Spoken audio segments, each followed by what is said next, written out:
Hi, hello. My name is Jignasa. I am studying 6th class. So మీరు మీ పిల్లల్ని సైనిక్ కానీ ఆర్ఎంఎస్ కానీ నవోదయ స్కూల్స్లో చేర్పించాలి అనుకుంటున్నారా? అయితే ఈ వీడియో మీకోసమే. షేర్ చేసి పెట్టుకోండి, ఫ్యూచర్లో కూడా యూజ్ అవుతుంది. So first of all Sainik exam ఇది ఎన్టీఏ వాళ్ళు మనకు కండక్ట్ చేస్తారు. ఎన్టీఏ అంటే నేషనల్ టెస్టింగ్ ఏజెన్సీ. ఈ ఎగ్జామ్ 6th 9th క్లాస్ వాళ్ళకు. సో మీరు 6th జాయిన్ అవ్వాలంటే 5th క్లాస్లో రాయాలి, 9th జాయిన్ అవ్వాలంటే 8th క్లాస్లో రాయాలి. సో దీంట్లో సిలబస్ ఏంటి అంటే 6th క్లాస్ వాళ్ళకి maths, intelligence, general knowledge and English.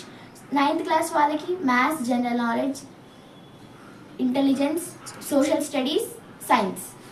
So మీరు మీ పిల్లల్ని అడ్మినిస్ట్రేటివ్ లెవెల్స్లో చూడాలి అనుకుంటే ఈ ఎగ్జామ్ మీకు ఖచ్చితంగా యూజ్ అవుతుంది. అండ్ నెక్స్ట్ ఈ స్కూల్స్లో discipline, drill and parade and studies, physical training ఇలాంటివన్నీ బాగా ఇంప్రూవ్ అవుతాయి ఈ స్కూల్కి వెళ్ళడం వల్ల. Thank you. జై హింద్.